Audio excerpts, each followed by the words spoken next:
국회 상황이 우리 당의 의원님들이 많이 절망하고 과연 우리가 이 숫자로 할 일이 있느냐 고민 많으실 겁니다. 그런데 하나의 예만 들어보겠습니다.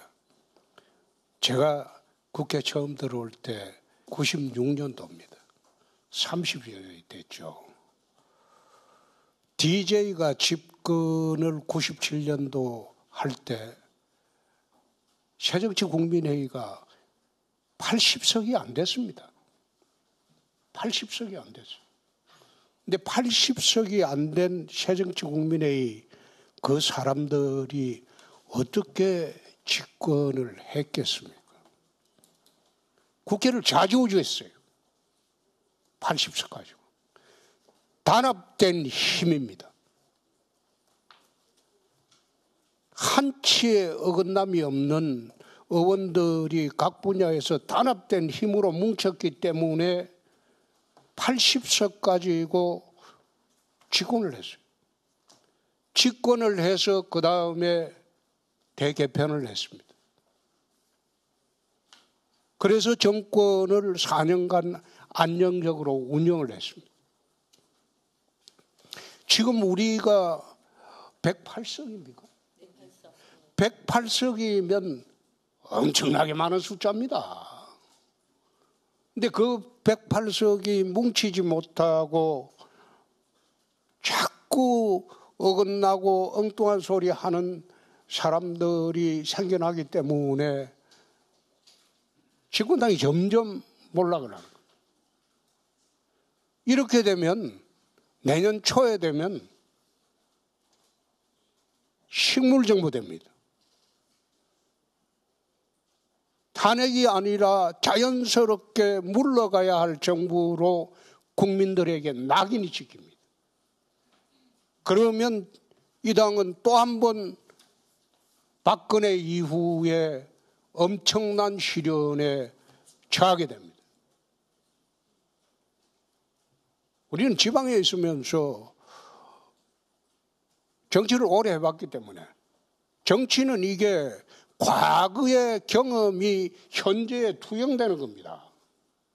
과거의 경험이 현재에 투영되는 건데 지금 하는 행동들을 보면 이거는 박근혜 탄핵 전야로 간다. 중구난방식으로 당이 가서는 안 된다고 봅니다. 정부가 잘못하면 엄밀하게 그게 정부와 통로를 개설해서 고치게 해야지. 언론에 툭 던져놓고 무책임하게 갈등만 부추겨 놔놓고 아무것도 되는 것도 없고. 내가 의정갈등 예를 한번 들어보겠습니다. 의사가 왜 그 죽기 살기로 정원 반대하겠습니까? 변호사 단체가 정원을 대폭해서 망하는 걸 봤다 이겁니다. 옛날에 공부 잘하면 이과는 의사 보내고 문과는 법대 보냈어요. 그런데 변호사 단체가 지금 쫄딱 망하는 걸 봤다 이거예요. 지금 변호사 시중에 있는 사람 중에서 90% 이상이 사무실 운영이 안 돼요. 그걸 의사들이 보고 어떻게 정원을 하려고 하겠습니까? 그러면 그걸 단계적으로 접근을 했어야지. 변호사는 정원을 할 때 전혀 이게 저항 수단이 없었어요. 그런데 의사들은 국민의 생명과 건강을 딱 인질로 삼을 수단이 있어요. 그것까지 계산하고 이 정원 정책을 밀고 나간다 이 말이에요. 미리 그걸 계산했어야 옳았어요. 그런데 그렇게 해놓고 지금 우리 당에서 여당이 하는 일이 뭡니까? 그거 거중 조정하는 거예요. 그런데 여태 단 한 번도 내 밑에서 쳐다보니까 거중 조정하는 사람이 없어요. 그냥 평론가식으로 한마디 툭툭 던지고 분란만 일으키고. 그래서 그런 문제도 우리가 좀 단합을 할 때 저 같은 경우에는 이제는 30여 년 됐습니다. 이젠 집에 가야 할 나이입니다.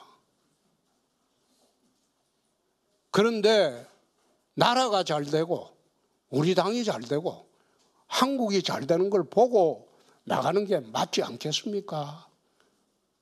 그런데 이거 요즘 하는 거 보니까 저래가지고는 내년 초 되면 식물정부 되겠다. 그래서 한 달 전에 내 대통령한테 그런 이야기를 했습니다.